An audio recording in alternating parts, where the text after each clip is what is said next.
Three singles in, 1 week before the album, and Deep Purple just dropped the one where Ian Gillan breaks a promise he made himself. He swore he'd stop screaming at 60. On Guilt Trippin', he picks the scream back up on purpose, and it might just be the wildest thing on the track. So I ran it through the rubric, 10 categories out of 100, and this one pushed the number I haven't given a SPLAT single yet. Stick around for the total. You're going to want to argue about it. If you're new to the series, every SPLAT single gets the same 10 category rubric, scored out of 100, and there's no fence sitting. Some of the scores I'm just kind of playing it because I have to give it a score. Arrogant Boy and Diablo already went through it. The same rubrics coming for the full album, and the interactive scorecard is linked in the description, so you can score Guilt Trippin' Yourself and post your total. So let's give her. Quick on what this actually is, because the structure is half the story. Guilt Trippin' opens on a deceptively gentle piano intro, and just when you think you've settled in, the arse drops out of it, and it detonates into one of the wildest, most unpredictable things on the record. And the concept? It's pure Gillan. The song imagines God and Charles Darwin sharing a pint in a pub, looking down at how the human experiment turned out, and agreeing it hasn't exactly gone to plan. It's funny, it's weird, it's the kind of left field idea this band has been writing about since 1971. And it really does remind me of the Fireball album. Whether that idea moves you or just amuses you, hold that thought, because it matters when we get to the scoring. Let's start where this song is untouchable, the playing and the sound. Musicianship, top tier. This is a band 50 plus years in, playing like they've got something to prove. McBride, Airy, Pace, and Glover, the interplay here isn't competent and safe. It's the kind of performance you're still going to be pulling up in 10 years. The production is top tier. Whatever your stance on the Ezra era is, and you know I've got a whole video on that, on this track, everything is exactly where it should be. Clean and powerful, nothing buried, nothing overcooked. The piano to explosion transition only works because the production lets it. Innovation is also top tier. The structure is the risk paying off.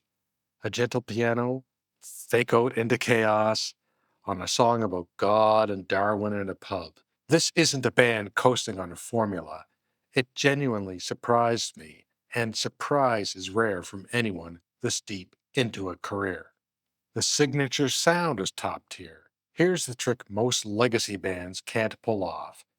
This is unmistakably Deep Purple, and it still moves the sound forward. Not a tribute to 1972, not a band you could mistake for anyone else. Purple DNA evolving. New here? This is the channel that scores every Deep Purple release like it actually matters, because it does. Subscribe if you want the full album breakdown when SPLAT lands. Now the category everyone's really here for. Gillan, the scream. Here's what he said about recording this. The song started, he had no words yet, so he just started screaming.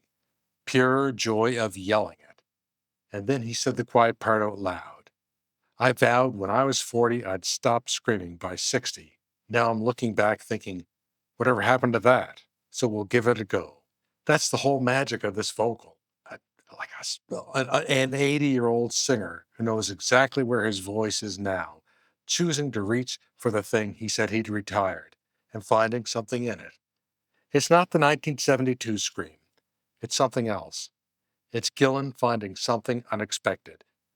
Top tier, no hesitation. This is why the song works. Now the honest part, because 100 from me would mean nothing if I gave it to everything. So the songwriting is strong, not immortal. This is well crafted with a hook that sticks. And it would genuinely sit on the set list next to the classics without embarrassing itself, but holds its own next to the classics and is a classic are different things, and I'm not quite ready to say this rewrites the canon. It's excellent, not eternal. Oh, but man, that jamming. Lyrics are solid with lines worth quoting. The God and Darwin pub concept is clever and very fun, but clever and quotable isn't quite the same as the lines that haunt you for 20 years. It's a great bit, but I'm scoring it honestly. Emotional impact. And this is the key one. Here's where the lyrics score and this one connect. Guilt Trippin' is a witty thought experiment, not a gut punch. It engages you. There are some real moments of power in it, but it's making you grin and think, not making you feel something enormous. That ain't a flaw. That's just what kind of song it is. But on the emotional axis, a thought experiment, so not one that stops you where you stand. Replay value is definitely worth returning to. I keep coming back to it and finding more, especially in the structure. But this is an excellent deep cut that I will return to when I need a fix, not an immediate hook. So add it up, 6 categories where the song is untouchable: the playing, the production, the innovation, the purpleness, the cohesion, oh, and that vocal. And 4 where it's excellent but human: the writing, the lyrics, the feeling, the replay. That lands Guilt Trippin' at 90 out of 100. Masterpiece tier. The third Splat single and the highest I've scored one yet. A band this far in has no business sounding this alive.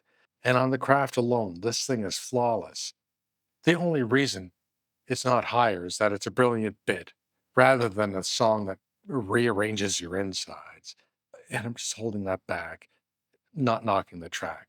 But here's the thing: that's 3 singles scored, and the real test is 1 week away, because on July 3rd, the full album drops, and the whole thing goes through this rubric. So, where did you land on Guilt Trippin'? Score it yourself. As I said before, the link's in the description, and drop your totals in the comments. Tell me category by category where we split. And if you think 90 is too high or too low, I want to hear the case. Subscribe so you're here when the full Splat review drops. That's the big one. Have a great day.